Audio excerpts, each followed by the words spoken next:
प्रिय श्रोताओं, आज का प्रसंग महत्वपूर्ण है। मैं इससे पहले 98 भाग बोल चुका हूँ असली संपूर्ण महाभारत का, और इसमें आज माद्री के सती हो जाने का प्रसंग है। हिंदुओं में जो सेकुलर हैं और जिन्होंने अपने निजी धर्म चलाए हुए हैं, वो लोग हमारे सनातन धर्म की कमियां निकालते हैं और बोलते हैं कि सती प्रथा थी। तो ये प्रथा नहीं थी। इसके विषय में मैं बताऊंगा कि माद्री क्यों सती हुई, और उसके बाद कोई प्रथा नहीं है। अब तक कोई सती होने का वर्णन नहीं है, और जो कुछ रहा होगा उसके बाद तो वो कोई राजनीतियाँ, उस समय की तत्कालीन कोई अत्याचार, अनाचार, पापाचार, दुष्टाचार, कुछ भी बोलो उसे, लेकिन शास्त्र का प्रमाण नहीं है। शास्त्र में ये अभी पहला प्रमाण मैं पढ़ रहा हूँ। ओम श्री गुरुवे नमः, ओम श्री गणेशाय नमः।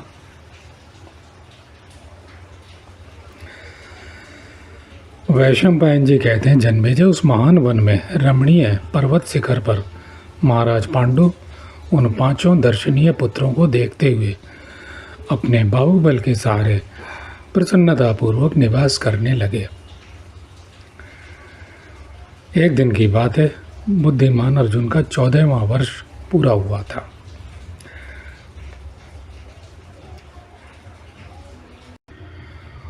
उनकी जन्मतिथि के अनुसार उत्तरा फाल्गुनी नक्षत्र में ब्राह्मण लोगों ने स्वस्तिक वाचन प्रारंभ किया। उस समय कुंती देवी को महाराज पांडु की देखभाल का ध्यान न रहा। वे ब्राह्मणों को भोजन कराने में लग गईं। पुरोहितों के साथ स्वयं ही उनकी रसोई परोसने लगी। उसी समय काम मोहित पांडु माद्री को बुलाकर अपने साथ ले गए।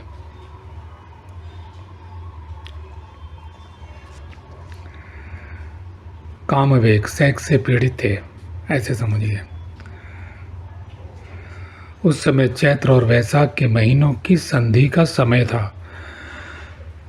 समूचा वन भांति भांति के सुंदर पुष्पों से अलंकृत हो अपनी अनुपम शोभा से समस्त प्राणियों को मोहित कर रहा था।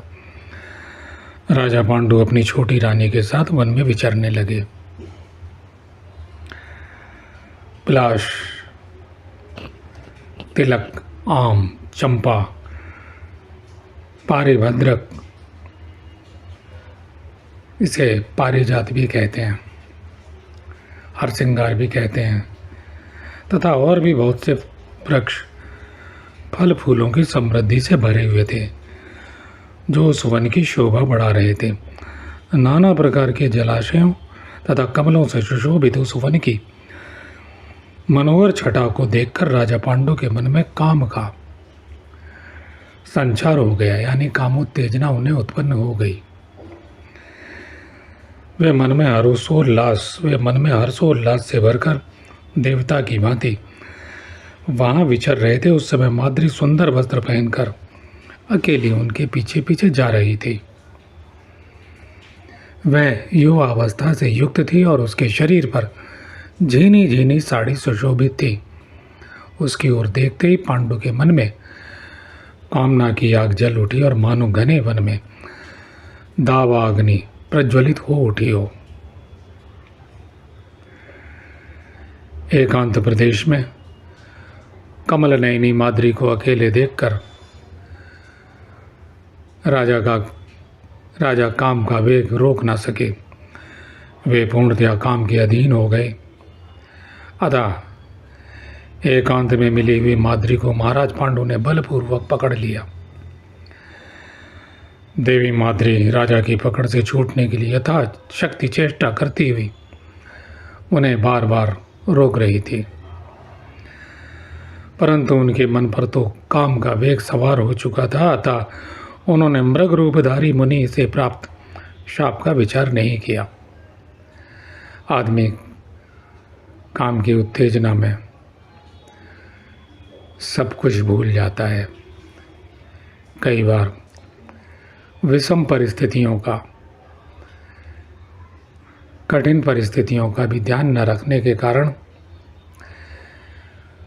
संकट में फंस जाता है, अपमान से ग्रस्त होता है।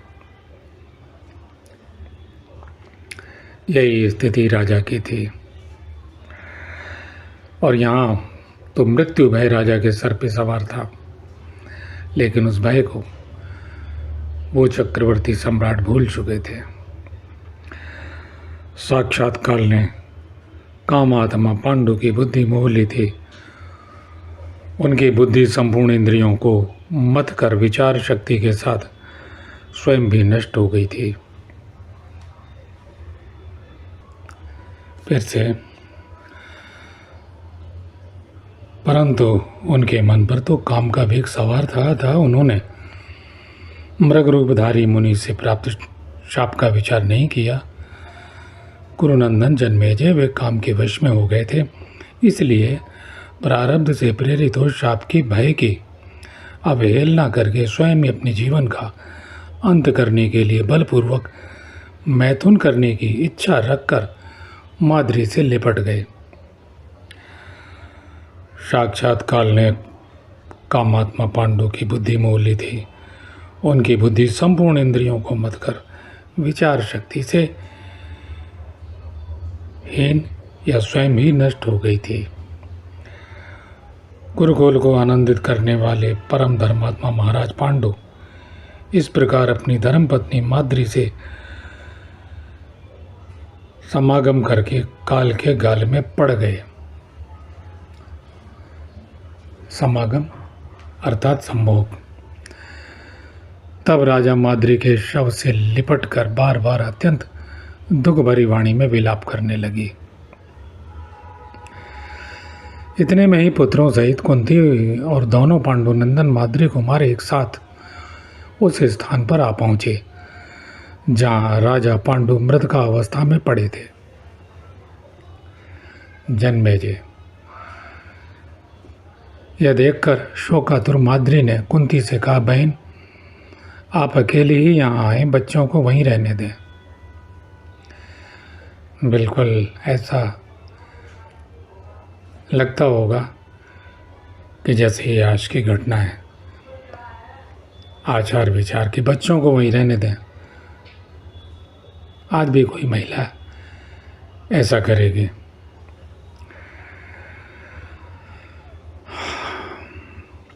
माद्री का यह वचन सुनकर कुंती सब बालकों को वहीं माद्री का यह वचन सुनकर कुंती ने सब बालकों को वहीं रोक दिया और हाय में मारी गई इस प्रकार आर्तनाद करती हुई सहसा माद्री के पास आ पहुंची। अगर उसने देखा पांडु और माद्री धरती पर पड़े हुए, पांडु और माद्री धरती पर पड़े हुए हैं, यह देखकर कुंती के संपूर्ण शरीर में शोकाग्नि व्याप्त हो गई और वह अत्यंत दुखी होकर विलाप करने लगी। आकर उसने देखा पांडु और इसके बाद माद्री में सदा वीर एवं जितेंद्रिय महाराज की रक्षा करती आ रही थी। उन्होंने मृग के शाप की बात जानते हुए भी तुम्हारे साथ बलपूर्वक समागम कैसे किया? माद्री, तुम्हें तो महाराज की रक्षा करनी चाहिए थी, तुमने एकांत में उन्हें लुभाया क्यों?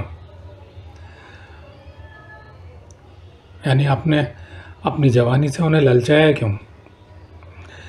वे तो उस शाप का चिंतन करते हुए सदा दीन और उदास बने रहते थे, फिर तुझको एकांत में पाकर उनके मन में काम जनित हर्ष कैसे उत्पन्न हुआ? यानी कि संभोग की इच्छा से जो खुशी होती है, काम जनित हर्ष, क्योंकि बहुत से लोग कम पढ़े लिखे भी या जो हिंदी माध्यम से नहीं पढ़े हैं वो भी मेरे श्रोता हैं, उनके लिए थोड़े से ऐसे शब्दों को मैं आसान कर देता हूँ।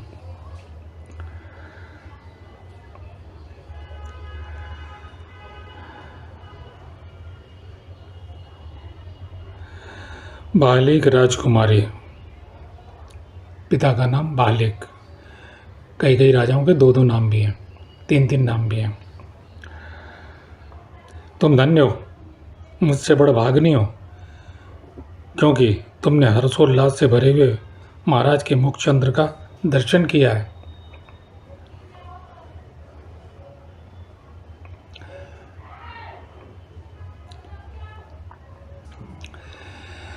माद्री बोली, महारानी, मैंने रोते बिलखते महाराज को बार बार रोकने की चेष्टा की, परंतु वे तो उस शाप जनित दुर्भाग्य को मोह के कारण मानो सत्य करना चाहते थे, इसलिए वे अपने आप को रोक ना सके। वैशंपायन जी कहते हैं, जन्मेजय,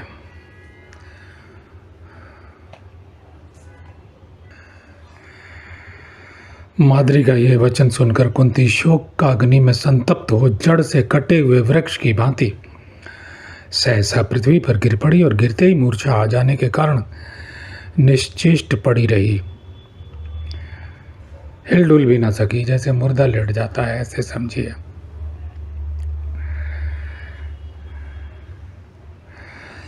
माद्री ने उसे उठाया और कहा, बहन आइए आइए। यूं कहकर उसने कुंती को कुरुराज पांडु का दर्शन कराया। कुंती उठकर पुनः महाराज पांडु के चरणों में गिर पड़ी।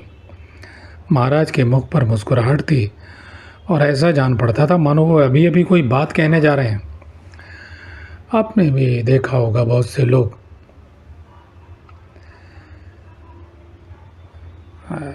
मरने के बाद भी उबरेले होते हैं, लगता है जैसे अभी बोल उठेंगे।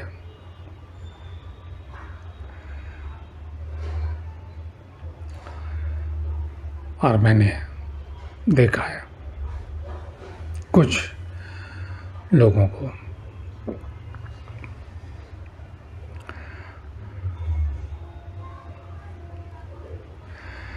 फिर वो तो महाराज पांडु थे।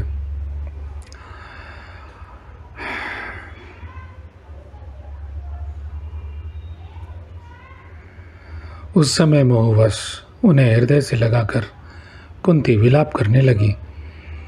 उसकी सारी इंद्रियां व्याकुल हो गई थी। इस प्रकार माद्री भी राजा का आलिंगन करके करुण विलाप करने लगी। इस प्रकार मृत्युशैया पर पड़े हुए पांडु के पास चारणों सहित सभी ऋषि मुनि जुट आए थे और शोकवश आंसू बहाने लगे। अस्ताचल को पहुंचे हुए सूर्य तथा एकदम सूखे हुए समुद्र की भांति नरश्रेष्ठ पांडु को देखकर सभी महर्षि शोक मग्न हो गए।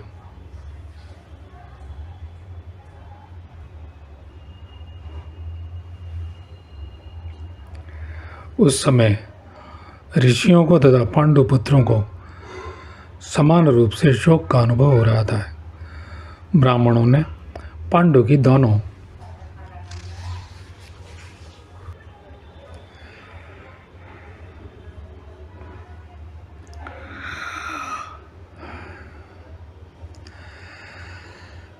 सती साध्वी रानियों को समझा बुझाकर बहुत आश्वासन दिया, तो भी उनका विलाप बंद नहीं हुआ।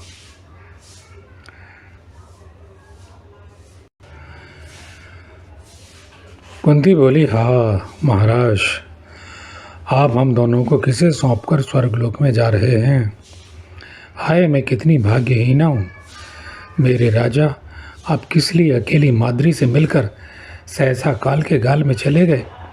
मेरा भाग्य नष्ट हो जाने के कारण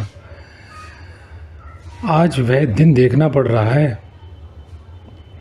प्रजानाथ, युधिष्ठिर, भीमसेन, अर्जुन तथा नकुल सहदेव, इन प्यारे पुत्रों को किसके जिम्मे छोड़कर आप चले गए?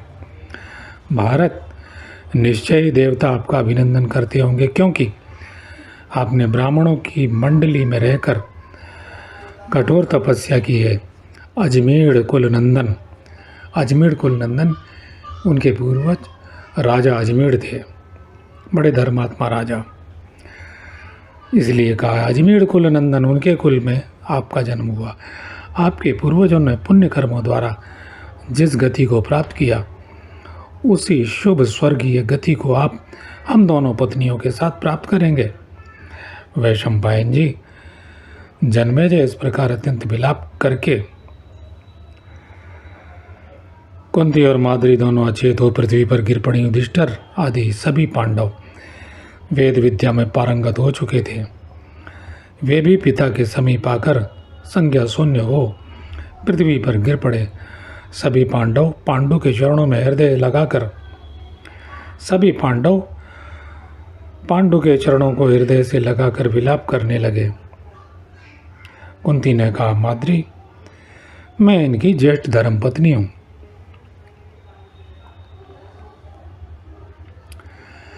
अतः धर्म के ज्येष्ठ फल पर भी मेरा ही अधिकार है।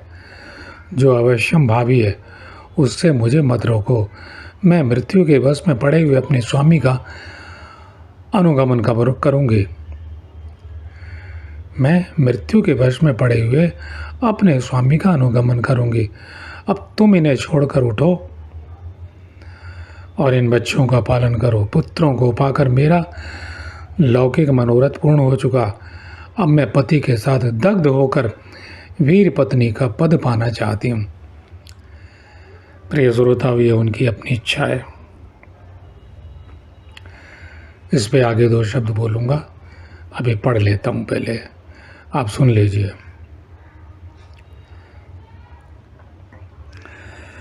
माद्री बोली, रणभूमि से कभी पीठ न दिखाने वाले अपने पतिदेव के साथ मैं ही जाऊंगी, क्योंकि उनके साथ होने वाले काम भोग से मैं अभी तृप्त नहीं हो सकी हूँ। क्या बात कही है, कितनी बारीक चीजें कही हैं।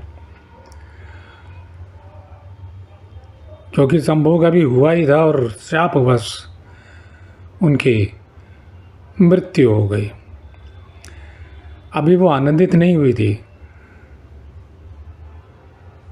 राजा तो तृप्त हुए, और वैसे भी स्त्रियां देर से तृप्त होती हैं संभोग से, ये आप लोग जानते हैं, और ये उल्लेख है।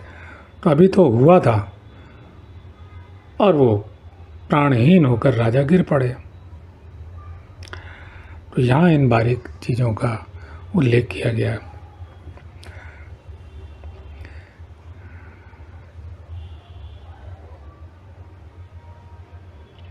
आप बड़ी बहन हैं, इसलिए मुझे आपको आज्ञा प्रदान करनी चाहिए।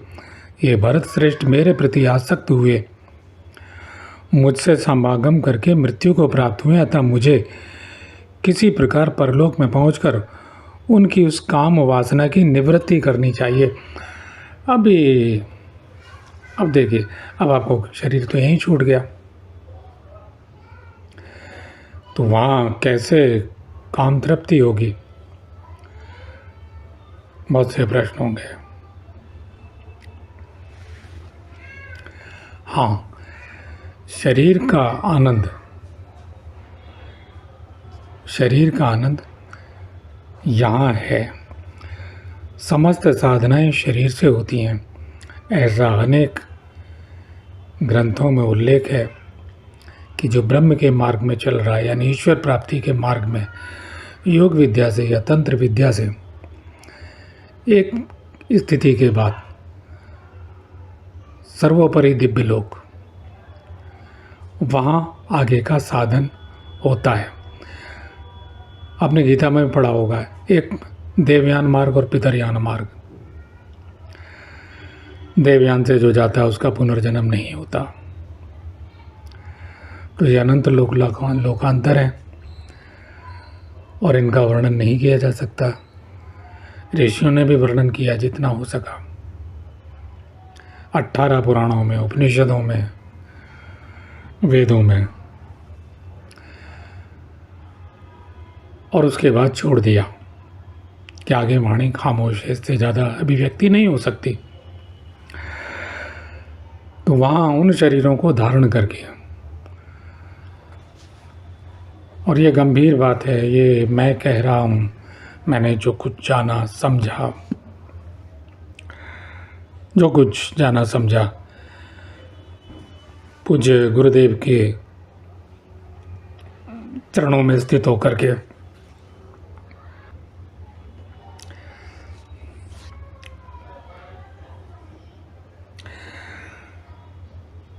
उन्हीं के वंश में कई बार आपने देखा होगा आगे की साधना करने के लिए पुनर्जन्म हो जाता है।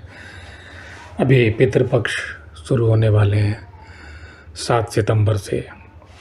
हमारे शास्त्रों में त्रिपिंड विधान है, जो सही उसका जानकार है वो संकटों का नाश करने वाला है। कोई हमारे कुल में दिव्य पूर्वज उच्च कोटि का साधक वहाँ तक है जब तक वो परम ब्रह्म नहीं हो जाता। ऐसा ये मेरी भाषा है जो शास्त्रों से ली गई है, गुरुदेव की वाणी है। लोग तो अभी से तुरंत सिद्ध घोषित कर देते हैं। तो पति पत्नी मिलते हैं, कोई उनकी प्रेमिका, कोई उनकी पत्नी या पत्नियां, पहले कई पत्नियां भी होती थीं, किन की देह से यहाँ वो मिल रहे हैं और कोई हमारा पूर्वज उस जो एक पिंड अग्नि में जाता है उसमें, और एक पिंड महाभारत में भी विधान है उसका, खिला दिया जाता है उस कुल की वधू को। और गर्भाधान संस्कार के अंदर फिर इतने दिन पवित्र आचरण करके अब संभोग करेगी कुल की वधू, और तब वो आत्मा उस गर्भ में प्रवेश कर जाएगी। ऐसा होता है। तो वो तृप्तियाँ वहाँ उन दिव्य लोकों में प्राप्त होती हैं। और वो आगे वो दो नहीं होते। इतना प्रेम जहाँ होता है तो एक ही चेतना दोनों में बहती है, अखंड चेतना। एक चलन का शब्द है ना, एक दो शरीर है किंतु एक जान है, एक ही प्राण, एक ही धड़कन, जो मैं भैरव पुरुष साधना स्त्रियों के लिए वर्णन करता हूँ। वहाँ दो नहीं है, वहाँ स्त्रियों में योनि लिंग का मिलन नहीं है, खाली इतना नहीं है, प्राण है और तत्व है, और उससे शक्तियाँ तो उत्पन्न हो जाती हैं। पहले पृथ्वी की, अग्नि की, वायु की, या जिस केंद्र पे है पहले कोई भी उत्पन्न हो सकती है, आकाश की। ये स्वतः आती हैं संभोग से, बाकी सब झूठा है, मक्कारियों से भरा हुआ है।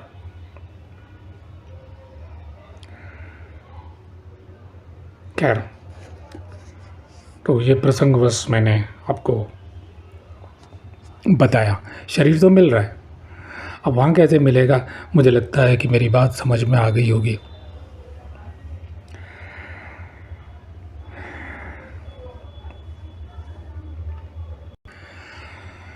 तो अधूरा जो काम मिलन है, संभोग मिलन है, वहाँ पूर्ण होगा। और उसका तार तब में नीचे से भी जुड़ा हुआ है, पृथ्वी लोक से। ये तृप्तियाँ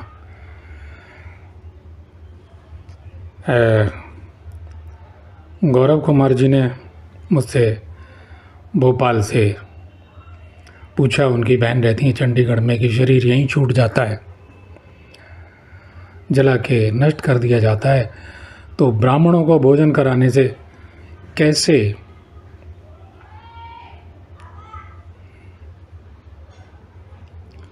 उन्हें वो तृप्ति शक्ति, वो भोजन कैसे मिलेगा, सीधा सा सवाल। तो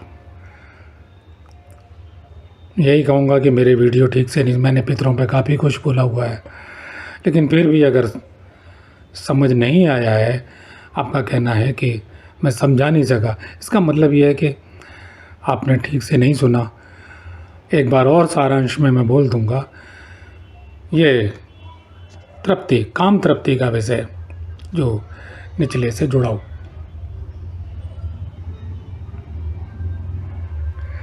जब हम यक्षिणी सिद्धि, योगिनी सिद्धि आदि की बात करते हैं, तो जब तक वो प्रत्यक्ष शरीर धारणी, ये शरीर धारण करके ना आ जाए, तो कैसे वो हमारी भैरवी साधना होगी, भैरव पुरुष साधना होगी, और कैसे वो दिव्य शक्तियाँ आएंगी। सब कुछ हमारी साधना के लिए। सिद्धि कभी भटकाती नहीं है। जो सन्मार्ग पे चल रहा है, यम नियमों का पालन कर रहा है, वो चाहे आत्माओं की शक्ति हो, चाहे वो अंतर चेतना से उत्पन्न शक्ति हो, कोई ऋषि मुनि भटके हुए नहीं है। कभी किसी ने दुष्टाचार किया होगा तो दुष्टों को दंड देना। अगर हम ये मान लें कि नहीं, हम किसी की बुराई नहीं, ये सन्यासियों का कार्य है, गृहस्थ आदमी को अगर वो नहीं रोकेगा, आत्मरक्षा नहीं करेगा, अभी मालूम है कि देश में क्या चल रहा है, तो प्राण बल, मंत्र बल, श्वास बल, बहुत सारे बलों की ज़रूरत है। अस्त्र बल एक बार हो चुका है। देश के बंटवारे के समय में मुसलमानों का बल बढ़ता जा रहा है, उनकी तैयारियां पूरी हो चुकी हैं, गृह युद्ध जैसी स्थितियां हो रही हैं, सब कुछ जान रहे हैं, समझ रहे हैं। और हम ये सीखें तो कृष्ण ने यही तो कहा है ना, किसी से शत्रुता नहीं है, सब हमारे हैं, लेकिन हमारा जब हमें काटने लगे तो बिना किसी राग द्वेष के हम भी काट देंगे। ये गीता हमें सिखाती है। जैसे सब्जी काट दी, अगर कोई काट रहा, आत्मरक्षा, हम अपनी माँ बहनों की रक्षा के लिए, तो गलत को गलत कहना और सही को सही कहना। गृहस्थ धर्म में सभी रंग होते हैं। जिंदगी पीड़ाओं से, तकलीफ से, जद्दोजहद से भरी हुई है। यह महाभारत है। इतना पापाचार हुआ कि भगवान कृष्ण को जन्म लेना पड़ा, अवतार लेना पड़ा। और अवतार जब आते हैं तो वो दुष्टों का संहार करते हैं और धर्म की स्थापना करते हैं। तो ये हो गया। तो मुझे लगता है कि ये प्रसंग समझ आया होगा। और ये मैं आपके पुत्रों के साथ अपने सगे पुत्रों की भांति बर्ताव नहीं कर सकूंगी, उस दशा में मुझे पाप लगेगा। तरह तरह से समझा रही है। अतः आप ही जीवित रहकर मेरे पुत्रों का भी अपने पुत्रों के समान ही पालन कीजिएगा। इसके सिवा ये महाराज मेरी ही कामना रखकर मृत्यु के अधीन हुए हैं। माद्री पे मोहित थे। कितने दिन हो गए थे पत्नी को छुए हुए। जिन लोगों की पत्नियां हैं, मैंने उनके पतियों से पूछा है, वो बताते हैं अब पत्नी से मिले हुए बहुत दिन हो जाते हैं तो पत्नी नई नई लगने लगती है। फिर वैशंपायन जी कहते हैं, तदंतर तपस्वी ऋषियों ने सत्य पराक्रमी पांडवों को धीरज बंधाकर कुंती और माद्री को भी आश्वासन देते हुए कहा, सुभगे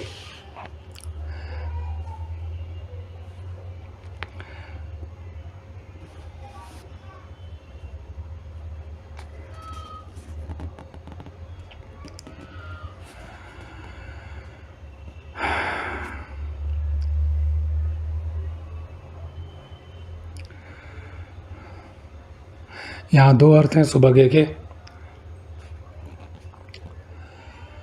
सौभाग्य शालिनी भी है, और ऐसी वक्त, ऐसी स्त्री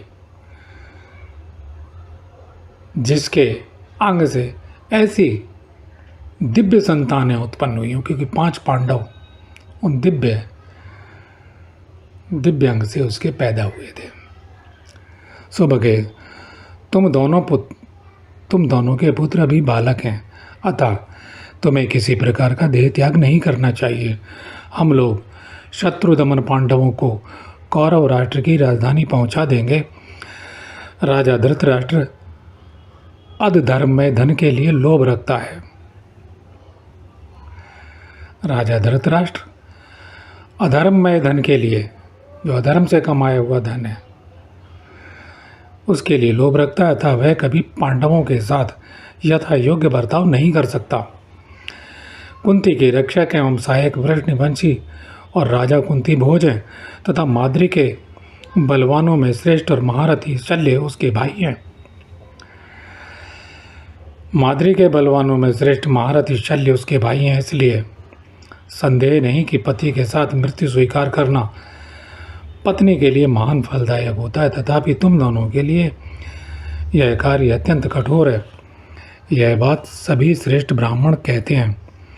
जो स्त्री साध्वी होती है वह अपने पति की मृत्यु हो जाने के बाद ब्रह्मचर्य के पालन में अविचल भाव से लगी रहती है, यम और नियमों के पालन का क्लेश सहन करती है और मन, वाणी एवं शरीर द्वारा किए जाने वाले शुभ कर्मों तथा कृच्छ, चंद्रायण आदि व्रत, उपवास और नियमों का अनुष्ठान करती है। वह छार, पापड़ आदि यानी चटपटे पदार्थ जो और लवण का त्याग करके एक बार ही भोजन करती है और भूमि पर शयन करती है। वह जिस प्रकार से अपने शरीर को सुखाने के प्रयत्न में लगी रहती है, किंतु विषयों के द्वारा नष्ट हुई बुद्धि वाली जो नारी देह को पुष्ट करने में ही लगी रहती है, वह तो उस दुर्लभ मनुष्य शरीर को व्यर्थ ही नष्ट करके निसंदेह महान नरक को प्राप्त होती है। अतः साध्वी स्त्री को उचित है कि वह अपने शरीर को सुखाए, जिससे संपूर्ण विषय कामनाएं नष्ट हो जाएं। इस प्रकार उपर्युक्त धर्म का पालन करने वाली जो शुभ लक्षणा नारी अपने पति देव का चिंतन करती रहती है, वह अपने पति का भी उद्धार कर देती है। इस तरह वह स्वयं अपने को, अपने पति को एवं पुत्र को भी संसार से तार देती है। अतः हम लोग तो यही अच्छा मानते हैं कि तुम दोनों जीवन धारण करो।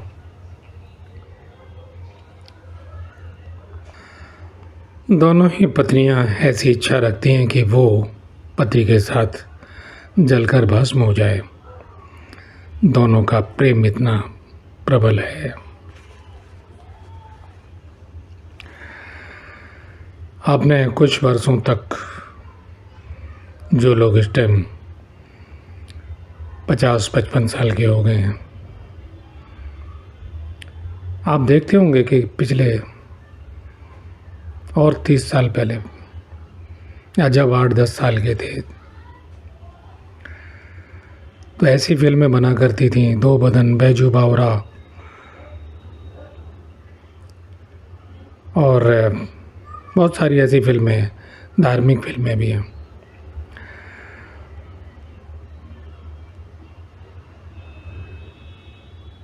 एक व्यक्ति मर जाता है तो दूसरा उसके विरह में प्राण छोड़ देता है।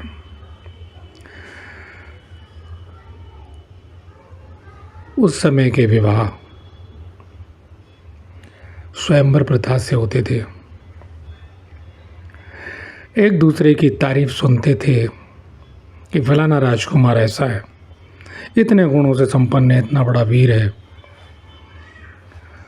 और राजकुमारियां दिल दे बैठती थी। वो पहले ही चुन चुकी है सर्वश्रेष्ठ को, कुंती हो या माद्री हो, और फिर इतने बड़े प्रबल व्यवहार हैं उनके, तो यहाँ कोई दूसरा प्रेरित नहीं कर रहा है। मैंने आगे भी बहुत सारे प्रसंग पढ़े हैं। वहाँ कोई प्रथा जैसी चीज़ नहीं है, ये अनूठी घटनाएं हैं। अभी अभी ये आज के समय की बात है, कुछ महीने पहले, शायद महीना या 1.5 महीना पहले होगा, अगर मैं बचपन से अब तक याद करूं तो बहुत सारी घटनाएं मिल जाएंगी प्रेमी प्रेमिकाओं की। प्रेमी मर गया, बचपन में था तो पता लगा उसकी प्रेमिका ने कट के जान दे दी। प्रेमिका मर गई तो उसके प्रेमी ने जहर पी लिया। ऐसा नहीं कि मैं कह रहा हूँ, बहुत सारे लोग। तो ये स्वेच्छा है, जीवन निस्सार हो गया है। और वो इतनी मोहित है अपने पति के साथ में, अब दोनों का आपस में है कि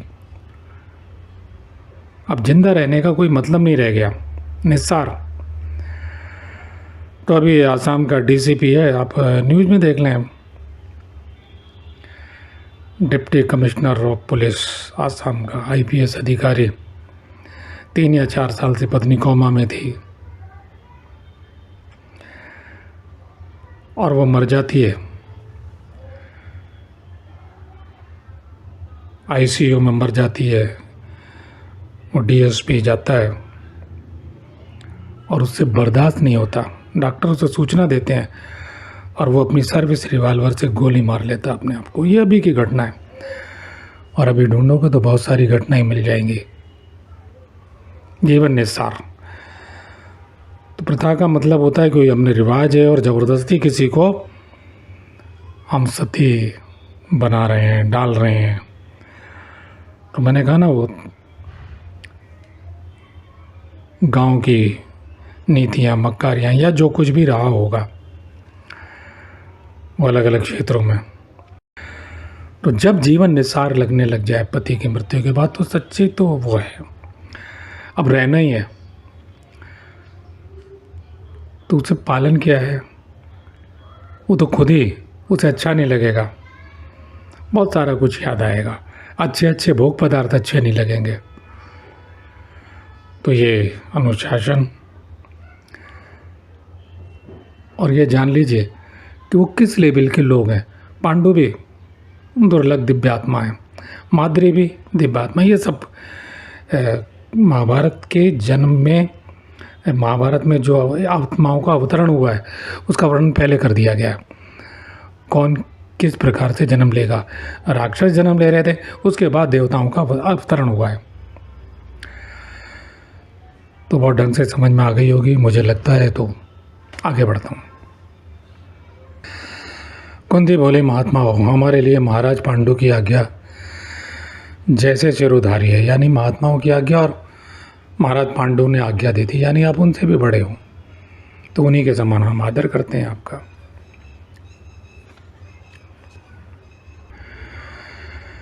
आगे कुंती बोली, आप जैसा कहेंगे वैसा ही करूँगी। पूज्यपाद विप्रगण जैसा कहते हैं उसी को मैं अपने पति पुत्रों तथा अपने आप के लिए भी परम कल्याणकारी समझती हूँ, इसमें तनिक भी संशय नहीं है। माद्री ने कहा, कुंती देवी,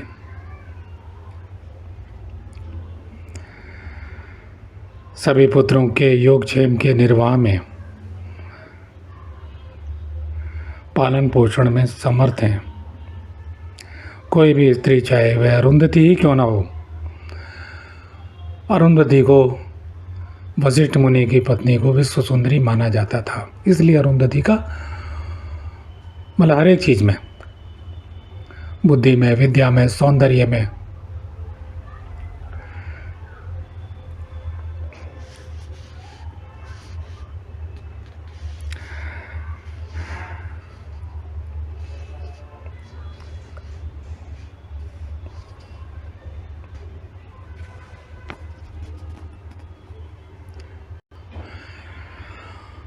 बुद्धि में इनकी समानता नहीं कर सकती। वृष्णिवंश के लोग तथा महाराज कुंती भोज भी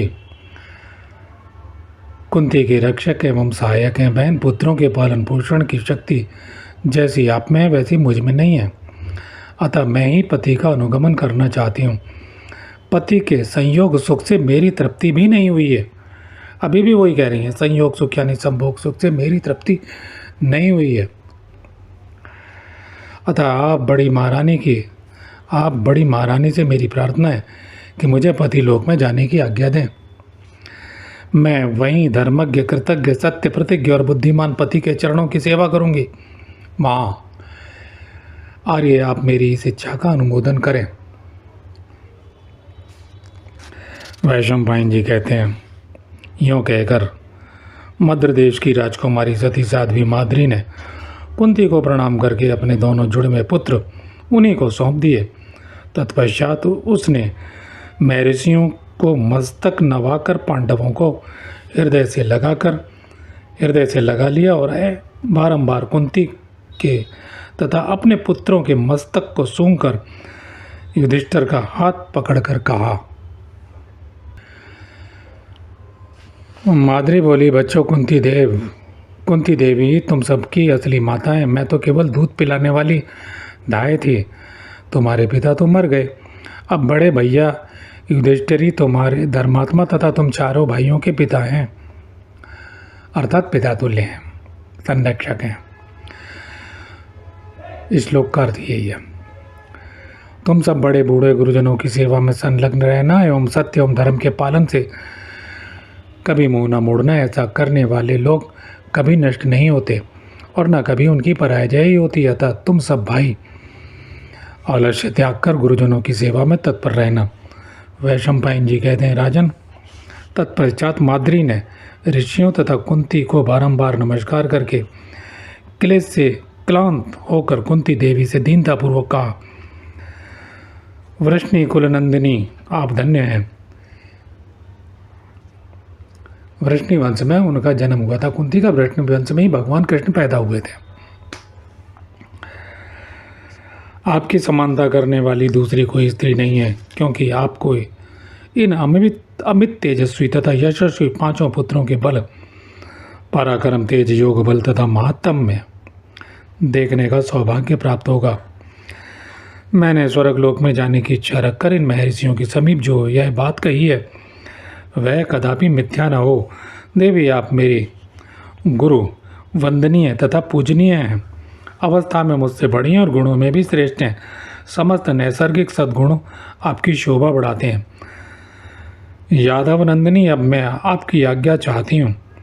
आपके प्रयत्न द्वारा जैसे भी मुझे धर्म, स्वर्ग तथा कीर्ति की प्राप्ति हो, कैसा सहयोग आप इस अवसर पर वैसा सहयोग आप इस अवसर पर करें।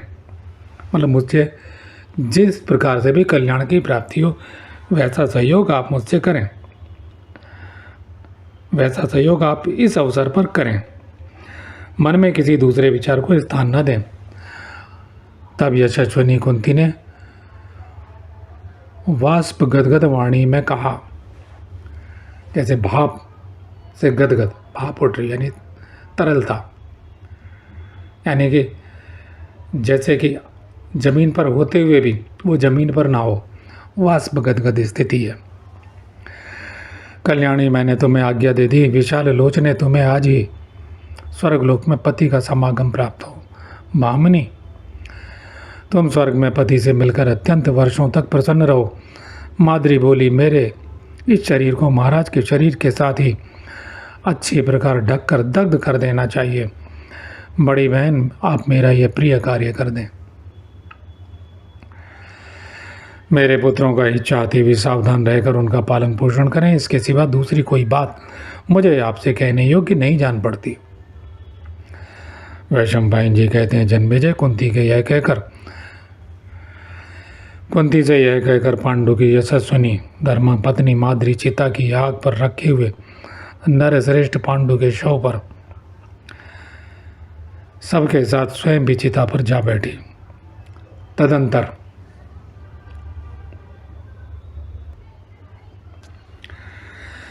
प्रेत कर्म के पारंगत विद्वान पुरोहित काश्यप ने स्नान करके स्वर्णखंड, घृत, तिल, दही, चावल, जल से भरा घड़ा और फरसा आदि वस्तुओं को एकत्र करके तपस्वी मुनियों द्वारा अश्वमेध की अग्नि मंगवाई और उसे चारों ओर से चित्ता से छुआकर यथा योग्य शास्त्रीय विधि से पांडु का दाह संस्कार करवाया। यहाँ प्रेत कर्म लिखा हुआ है तो इससे भ्रमित ना हो। और इस श्लोक में भी प्रेतस्य ताम क्रियाम लिखा हुआ है, यानी जो ये संस्कार हैं इसको प्रेत संस्कार बोला जाता है, यानी अंतिम संस्कार है ये। भाइयों सहित निष्पाप युधिष्ठिर ने नूतन वस्त्र धारण करके पुरोहित की आज्ञा के अनुसार जलांजलि देने का कार्य पूर्ण किया। शतशृंग निवासी तपस्वी मुनियों और चारणों ने आदरणीय राजा पांडु के परलोक संबंधी सब कार्य विधि पूर्वक संपन्न किए। फिर से स्मरण दिला दूं, शतशृंग निवासी उस वन क्षेत्र का नाम है शतशृंग। ऐसे हिरण जो उनके शाखा में से, सींगों की शाखा में से 100 शाखाएं निकलती हैं, उसे शतशृंग वन्य क्षेत्र है वो। तो उसमें जो तपस्वी मुनि और चारण जो उनके सेवादार आदि थे, उन्होंने ये सब कार्य संपन्न किया। आज का प्रसंग यहीं पूरा किया। इससे आगे फिर मिलते हैं। ओम तत्सत।